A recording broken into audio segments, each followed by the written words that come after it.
తెలుగు రాష్ట్రాల్లో ఒకటైన తెలంగాణ రాష్ట్రంలో సిపిఎస్ ఉద్యోగులకు ఎన్నికల్లో ఇచ్చిన హామీ మేరకు ఆ రాష్ట్ర ప్రభుత్వం చర్యలు చేపట్టడంతో ఏపీ సిపిఎస్ ఎంప్లాయీస్ అసోసియేషన్ నాయకులు తెలంగాణ ముఖ్యమంత్రి రేవంత్ రెడ్డి చిత్రపటానికి క్షీరాభిషేకం చేశారు.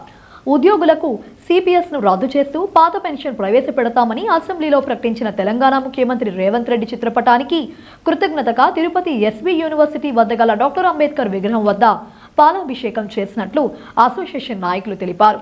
తెలంగాణ తరహాలో ఆంధ్రప్రదేశ్లో కూడా సిపిఎస్, జీపీఎస్ను రద్దు చేసి పాత పెన్షన్ను ప్రవేశపెట్టాలని, ఇచ్చిన మాట నిలబెట్టుకోవాలని ముఖ్యమంత్రి జగన్మోహన్ రెడ్డికి విజ్ఞప్తి చేస్తున్నామని వారు చెప్పారు. పాత పెన్షన్ ప్రవేశపెడితే ముఖ్యమంత్రి జగన్మోహన్ రెడ్డికి రాష్ట్ర వ్యాప్తంగా పాలాభిషేకం కార్యక్రమాలను ఒక పండుగలా నిర్వహించడమే కాకుండా గుడి కూడా కడతామని వెల్లడించారు. ఈ కార్యక్రమంలో ఆంధ్రప్రదేశ్ రాష్ట్ర సిపిఎస్ ఎంప్లాయీస్ అసోసియేషన్ ఉపాధ్యక్షులు చీర్లా కిరణ్, తిరుపతి జిల్లా అధ్యక్షులు వంకీపురం పవన్, తిరుపతి జిల్లా మహిళా అధ్యక్షురాలు రేఖ, కోశాధికారి హేమంత్ తదితరులు పాల్గొన్నారు.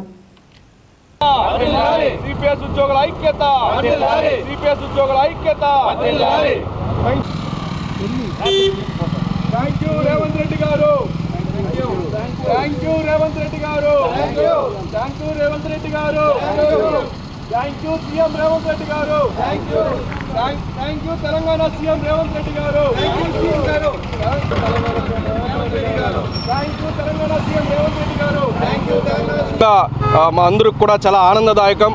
ఇన్ని సంవత్సరాల పాటు ఉమ్మడి రాష్ట్రంలో ఉన్నటువంటి మాకు తెలుగు రాష్ట్రాల్లో మరొకటైనటువంటి తెలంగాణ ఉద్యోగస్తుల సిపిఎస్ కళ ఏదైతే ఉందో దాన్ని నెరవేరుస్తున్నందుకు మన తెలంగాణ ముఖ్యమంత్రి రేవంత్ రెడ్డి గారికి ఈరోజు ఆంధ్రప్రదేశ్ సిపిఎస్ ఎంప్లాయీస్ అసోసియేషన్ ఆధ్వర్యంలో మన తిరుపతిలో పాలాభిషేకం కూడా చేయడం జరిగింది.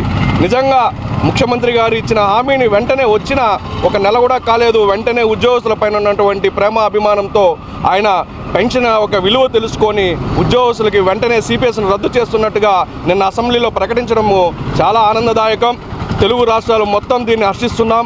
ముఖ్యంగా ఆంధ్రప్రదేశ్ సిపిఎస్ ఎంప్లాయీ అసోసియేషన్ దీన్ని పూర్తిగా ఆయన్ని అభినందనలు తెలియజేస్తున్నాం ముఖ్యమంత్రి గారికి. అలాగే తెలంగాణలో ఉన్నటువంటి సిపిఎస్ ఉద్యోగస్తులందరికీ కూడా అభినందనలు తెలియజేస్తూ ఉన్నాం. మనం కూడా గతంలో మన ఇప్పుడున్నటువంటి ముఖ్యమంత్రి జగన్మోహన్ రెడ్డి గారు మన పాదయాత్ర ఇచ్చాపురం నుంచి ఇడుపులపాయ నుంచి ఇచ్చాపురం వరకు జరిగినటువంటి పాదయాత్ర ఏదైతే ఉందో 3500 కిలోమీటర్లు, అక్కడ ప్రతి చోట కూడా సిపిఎస్ ఎంప్లాయీస్ అందరం కూడా మేము ఆయన్ని రిక్వెస్ట్ చేయడం జరిగింది. ఆయన ఆ పాదయాత్రలో ఆంధ్రప్రదేశ్లో ప్రభుత్వం రావడం ఒక వారం 4 రోజుల్లో సిపిఎస్ను రద్దు చేస్తామని కూడా అప్పుడు హామీ ఇవ్వడం జరిగింది. కానీ 4 ఏళ్ళు గడిచాయి, ఇంతవరకు సిపిఎస్ను రద్దు చేయకపోగా జీపీఎస్ అనే కొత్త విధానాన్ని తీసుకురావడం జరిగింది. మేము మళ్ళా ముఖ్యమంత్రి జగన్మోహన్ రెడ్డి గారికి ఆంధ్రప్రదేశ్ సిపిఎస్ ఎంప్లాయీస్ అసోసియేషన్ తరఫున, తిరుపతి జిల్లా తరఫున ఒకటే రిక్వెస్ట్ చేస్తున్నాం.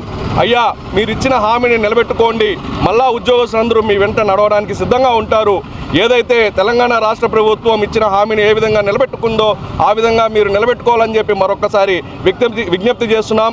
మీరు మంత్రిమండలిలో జీపీఎస్ని ఆమోదించారు, అసెంబ్లీలో ఆమోదించారు. ఎన్నో చట్టాలు ఆమోదం పొందాయి, దాన్ని రద్దు చేయడం కూడా జరిగింది. అందులో భాగంగా ఈ సిపిఎస్ను